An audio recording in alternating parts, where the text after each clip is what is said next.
सुबह सुबह आप तमाम दर्शकों का बहुत बहुत स्वागत है। खबरें विद न्यूज हार्ट देख रहे हैं आप। मैं हूं सागर, मेरे साथ मौजूद हैं न्यूज हार्ट के managing editor Ajay Kumar Mishra sir.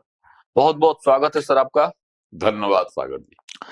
Sir, एक चर्चा जो है भाजपा खेमे से निकल कर आ रही है। हालांकि कई बार इस तरह की बातें निकल कर आई कि भाजपा का प्रदेश अध्यक्ष जो है वो बदल जाएगा, क्योंकि अब दिलीप जायसवाल मंत्री बन गए हैं और भाजपा में सिस्टम यही रहा है कि जो जो मंत्री बने हैं उन्होंने प्रदेश अध्यक्ष का जो दायित्व है उसको छोड़ा है।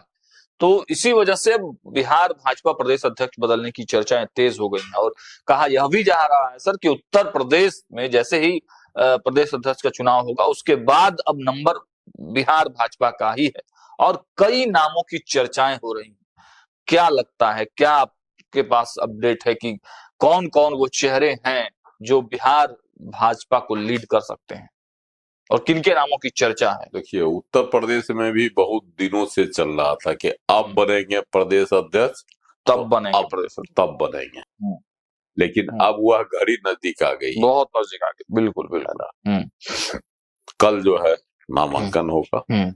अब परसों अध्यक्ष घोषित हो जाएगा। हाँ। निर्वाचित या घोषित, हाँ, घोषित ही ज्यादातर होता है भाजपा में। तो अगर नामांकन आएगा तो निर्वाचन होगा, लेकिन ऐसा कम ही दिखता है सर भाजपा में।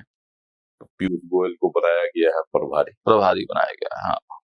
अब इसमें जो है उत्तर प्रदेश में कौन बनते हैं, किसी ओबीसी को बनाने की। ओबीसी के केशव प्रसाद मौर्य की चर्चा। केशव प्रसाद मौर्य नंबर 1 पर आ रहे हैं। दूसरे नंबर पर है पंकज चौधरी, केंद्र में मंत्री हैं, है ना। उनके नामों की भी चर्चा कुर्मी जाति से है, कोयरी जाति से केशव प्रसाद मौर्य।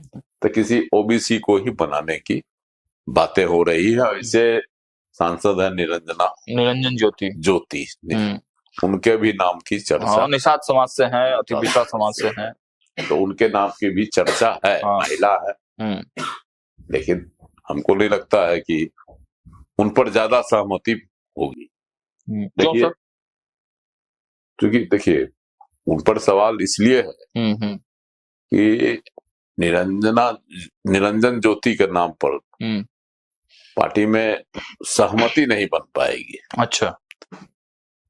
और ओबीसी बोर्ड जो है उसको अपने साथ बांध के रखना वहां भाजपा के लिए जरूरी है। पीडीए फॉर्मूला की वही अखिलेश यादव का जो पीडीए है, पिछड़ा, दलित और अकलियत है ना। तो दलित में तो मायावती का राज और पिछड़ा जो है अखिलेश यादव तोड़ लिए थे, है ना। और अकलियत तो उनके अपने हैं ही। तो उसी पिछड़ा को जो है, जो लोकसभा चुनाव में टूट गया था, इस बार एकजुट रखने के लिए भाजपा ओबीसी पर ही दांव खेलेगी। स्वतंत्र देव सिंह की भी नाम की चर्चा है। स्वतंत्र देव सिंह की भी नाम की चर्चा है। वो लोधी समाज से शायद आते हैं, है ना। एक और नाम है जो लोधी समाज से है, तो ये है लोधी समाज पर भी नजर। पहले कल्याण सिंह थे ना भाजपा के नेता, तो लोधी समाज से थे, मुख्यमंत्री भी रहे थे। तो लोधी समाज पर भी नजर, क्योंकि लोधी समाज की भी अच्छी खासी आबादी है। तो इसलिए हालांकि अभी जो अब नाम आ रहा है छन कर, उसमें 2 ही नामों की ज्यादा चर्चा होने लगी है।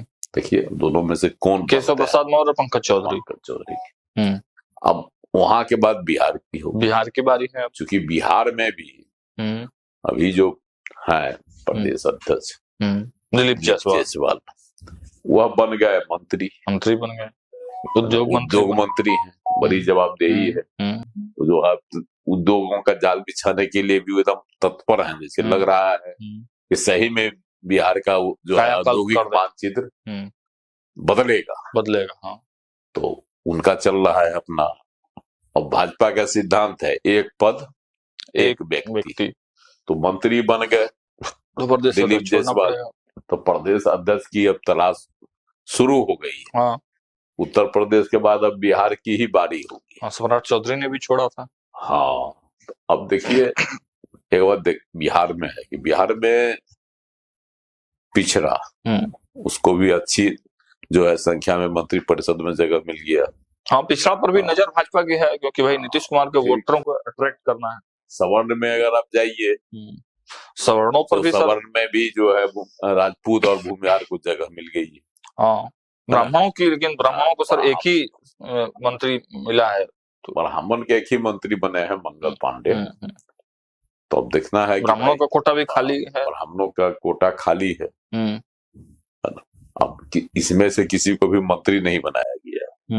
तो प्रदेश अध्यक्ष अगर उत्तर प्रदेश में ओबीसी होता है, तो बिहार में संभावना जताई जा रही है कि किसी सवर्ण के हाथ में कमान दिया जाए प्रदेश कमेटी की। तो क्या मतलब मिथिलेश तिवारी हो सकते हैं? देखिए, अब सवर्ण को अगर दिया जाता है तो इसमें कई चेहरे हैं।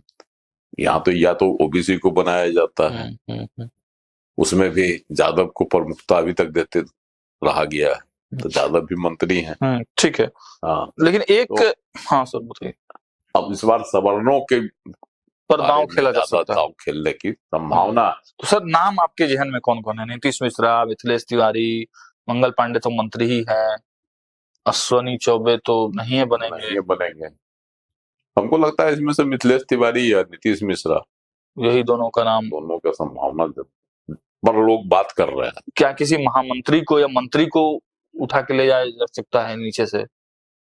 जैसे संतोष पाठक एक बड़े नहीं, अभी संतोष पाठक जो है उस कलेवर के नहीं हुए हैं, उनको प्रदेश अध्यक्ष बनाया जाए। उपाध्यक्ष बन गए हैं पार्टी के, लेकिन उनको अभी अध्यक्ष की कुर्सी दी जाए। हाँ, कि सब कोई माने भी, भाई मानना भी तो चाहिए, पूरे बिहार लेवल में उनकी स्वीकार्यता भी तो होनी चाहिए। स्वीकार्यता होनी चाहिए। तो इस लिहाज से नीतीश मिश्रा ज्यादा जो है मजबूत नजर आ रहे हैं। ऐसे राजनीति है, राजनीति में कब किसकी कब किसका चल जाएगा कौन जानता है। और भाजपा तो निकाल कर अंदर से किसी चेहरे को, किसी संघ से भी किसी को ले आके सर बना सकती है भाजपा। इसलिए भाजपा को जो डायरेक्ट संघ से तो भाजपा नहीं, अभी तो फिलहाल नहीं आएगा सर। कि कोई संघ का भी हो सकता है डायरेक्ट, जिसको बैठा दिया जाए। अच्छा, डायरेक्ट संघ से जुड़ा हुआ हो, बिहार का हो, चाहे प्रदेश अध्यक्ष हो तो बिहार के ही लोगों को रखना होगा, जो बिहार में काम किए हो, तब स्वीकारता होगी पार्टी में। बिल्कुल। इसलिए देखिए। और सर दूसरी एक चर्चा आ रही है कि तेजस्वी यादव को ये बड़ी मुश्किल पैदा करते नजर आ रहे हैं आपको तेज प्रताप यादव। उन्होंने आज पार्टी का सदस्यता अभियान चलाया और कह रहे हैं कि अब बंगाल में चुनाव लड़ेंगे। देखिए,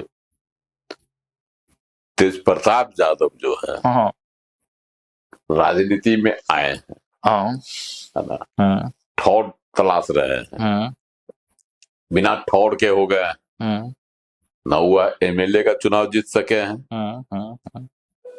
स्वाभाविक है कि अब उनकी जो है राजनीति के लिए उनको कहीं न कहीं चाहिए ठिकाना, तब पार्टी को मजबूत करेंगे। सदस्यता अभियान चला रहे हैं, उनकी पार्टी है ना जी, है ना, तो उसमें वो चाह रहे हैं कि उसकी सदस्यता अभियान की उन्होंने शुरुआत आज कर दी, अभी ऑफलाइन की है, और कह रहे हैं कि हम जो है इसको ऑनलाइन भी करेंगे, है ना। पूरे राज्य में वो अपना सदस्य जो है बढ़ाना चाह रहे हैं।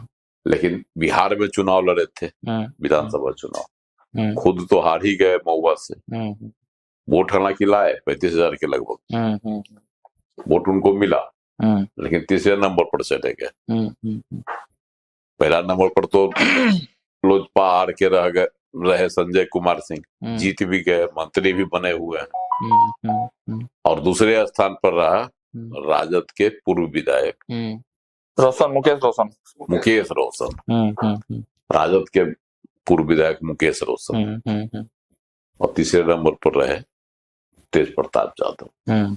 वैसे 15 सीटों पर जो है ये लड़े चुनाव, लेकिन कहीं से खुद जब हार गए, इनके प्रत्याशी क्या जीतते। अब इनकी नजर है बंगाल में, अगले साल वहां चुनाव होना है 26 में, और 27 में होगा उत्तर प्रदेश जी। तो दोनों जगह कहते हैं कि हम अपना कैंडिडेट तैयार करेंगे। वहां चुनाव लड़ेंगे। देखना है, बिहार में तो फेल हो गए, बिहार में तो अपने भी नहीं जीत पाए वही सर। क्या फेल हो गए। हाँ अब बंगाल में क्या कमाल कर पाते हैं, हाँ। ये देखने वाली बात होगी। वैसे तेज प्रताप ही है, कैंडिडेट मिलेगा सर वहाँ। वही तो हम कह रहे हैं, तेज प्रताप ही है। हाँ हाँ हो सकता है जो बिहारी होंगे हाँ उनको हम अपना उम्मीदवार बना देंगे। हाँ, ये हो जैसे सकता है। 15 सीट पर यहाँ लड़े हो, हाँ, अभी 10 तो सर 10 सीट नुकसान पर लड़ नुकसान जाएंगे। किसको होगा? नुकसान किसको पहुंचाएंगे? बिहारी को उतारेंगे तो नुकसान तो कहीं ना कहीं से एनडीए को ही होगा। एनडीए को ही होगा। तो एनडीए के लिए मुश्किल है थोड़ा। अब वोट कितना काट पाते हैं अभी तो बड़ा। अभी तो मुश्किल है सवाल। हाँ, कि भाई बिहार में अपना सीट नहीं बचा अपना पाए। सीट नहीं बचा पाए। हम्म, हाँ, यह है कि सदस्यता अभियान चलाकर जो है लालू प्रसाद के ही जो है समर्थक उनको ही न तोड़ेंगे, जो उनके कैडर वोटर है बिल्कुल उनमें ही सेंधमारी करेंगे। तो इसमें मामले में जो है तेजस्वी को थोड़ा बहुत नुकसान उठाना पड़ सकता है। लेकिन बंगाल में क्या कमाल करेंगे तेज प्रताप, किसका खेल बिगाड़ेंगे और किसका खेल सजाएंगे, ये तो समय ही बताएगा। लेकिन देखिए, साफ शब्दों में आपको सर ने बताया कि भाजपा में अंदर खाने में क्या चल रहा है, किसके नाम की चर्चाएं तेज हो गई हैं, कब तक प्रदेश अध्यक्ष बनने वाले हैं, और तेज प्रताप यादव की अंदर खाने में क्या कुछ तैयारी है। फिलहाल इस वीडियो में इतना ही। देखते रहिए न्यूज हाट। बहुत बहुत धन्यवाद।